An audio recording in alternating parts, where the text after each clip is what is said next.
Alright, hello everyone and welcome back to my Fallout 4 Mod Spotlight series, where today we are having a look at yet another wonderful mod, this time in the form of the Assault Flamer, which is being made by user Mike Moore. And what this glorious little piece of work looks to add into the game is a compact flamethrower, and I couldn't be happier about that, as I love incendiary weaponry in this game. In fact, one of my favorite things is the Molotov, because it's just so much fun to throw those and watch the enemies scatter.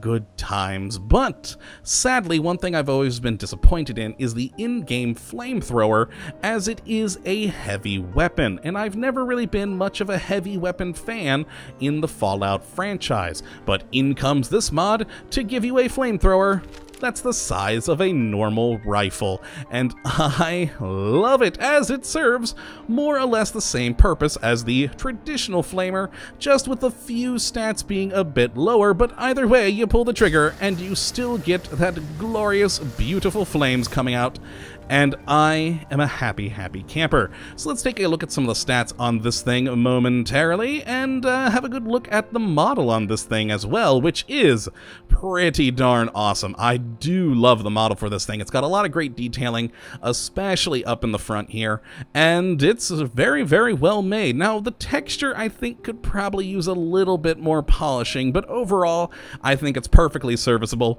and when you actually have it pulled out as your weapon, it looks fine. It just looks a bit awkward in here when observing the stats. But as for the stats, on the basic standard Assault Flamer, it'll do 19 damage. It uses the typical flamer fuel cell, has a firing rate of 59, which is a little bit slower than the standard heavy weapon flamer. It also has a slightly reduced range at 47, accuracy at 53, and weight of 8.4. Now, of course, we do have a number of modifications that we can create for this thing to adjust basically all these stats, as well as the damage type, which we'll talk about that momentarily. Now, as for how you get your hands on one of these guns, there's no specific place out in the world or anything like that, but the weapons have been added into the leveled loot tables, including the legendary tables, so you might find one of these on a raider out there, potentially even a legendary raider, which could be interesting to get a legendary Assault Flamer. I think that might be pretty fun indeed. And yeah, you'll just have to kill a lot of raiders, and gunners, I believe, too, are included in the list to get your hands on one of these Assault Flamers. Now, as for the modifications that you can make to this, let us just head on over to the weapons workbench and take a look at our Assault Flamer. Now, the first selection we have here is the standard internals, and we have two options for this. The standard one it comes with, and an improved interior workings, which will increase the damage. So let's just go ahead and make that for ourselves there, and that is wonderful. The next is the tank, and this actually changes the damage type. So the standard flame tank is a standard flamethrower, but we can actually turn this gun in to a cryo thrower, I guess is what you'd call it, or as it says up here, a freezing flamer, which seems odd calling it a freezing flamer, but roll with it, guys, roll with it. So instead of doing fire damage, it will do, well, freezing damage, much like the cryo gun, and indeed, it will actually start to use the cryo cells rather than the flamer fuel cells. And the other one we can change it to here is a poison tank, which still uses the flamer fuel cells, but will change it to poison damage. And this is, in fact, technically the most powerful way to go. But the thing is, not all creatures are affected by poison the same. So most creatures in the game, especially human-based ones, so raiders and gunners, things like that, you can easily just wipe out whole hordes of them with a poison tank installed. But something like a ghoul or even a deathclaw, it's not going to work quite so well. But overall, you have these three different tanks you can switch to and change the damage type, and that is just fun. And then the final bit we have is the nozzles, where we have either the standard one, a compression one, which does increase the damage but reduces the range a bit, or the vaporization nozzle, which greatly increases the damage but does greatly decrease the range. So effectively it becomes almost like a flamethrower sawed-off shotgun. and I'm kind of okay with that. Indeed, let's just install that for the heck of it. What the hell?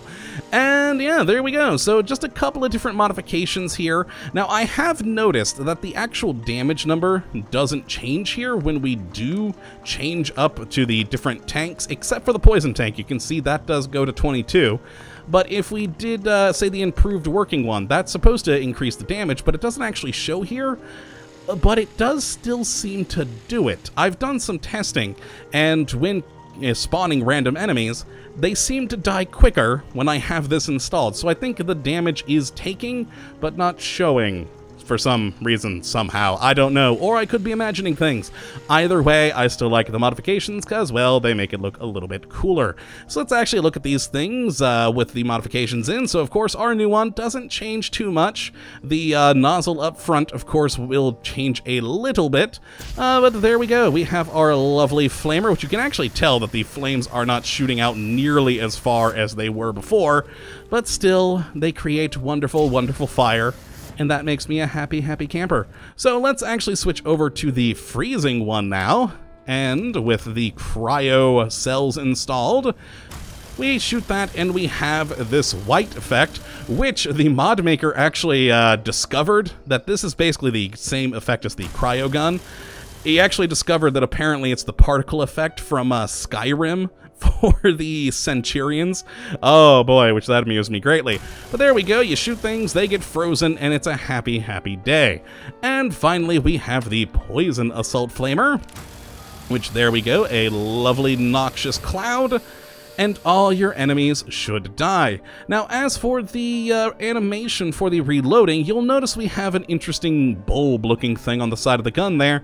That's the tank for your actual flamer fuel. So if we hit R, we take off that bulb-looking thing and attach a new one in. And there you go, you just go back to poisoning everything, and that's just fun. Now, that's, well, actually, let's take a quick look at what it looks like in third person. As usual, we'll have to move out this way because, well, camera controls, and take a look at how this does. You know, it fits quite nicely, I think, onto our character there. Again, I really do like the modeling. It actually reminds me of a weapon that exists in the real world, but for the life of me, I cannot remember what it's called, but it really does look like it.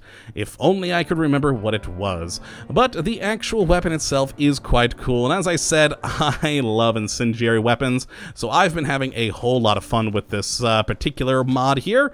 And if you are on the Xbox, you'll be happy to hear that you can download this from Bethesda.net, and if you are a PC user who just prefers Bethesda.net, you will also find a PC version there.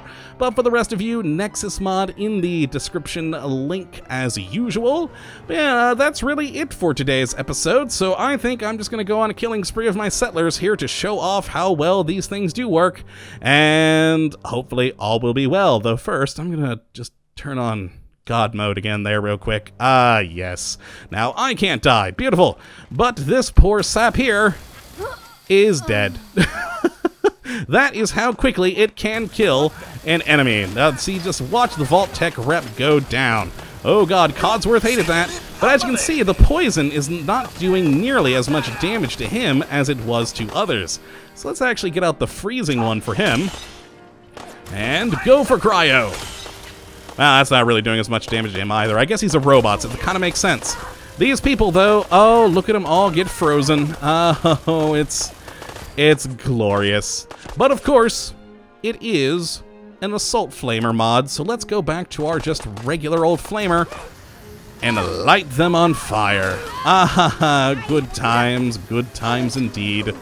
Though, man, my poor settlers, they've been through a lot in these mod videos. But yes, that is going to be it for today, folks. I hope you all have enjoyed, and of course, that you do come back for the next. But until that time, thank you for watching, and as always, have a good one!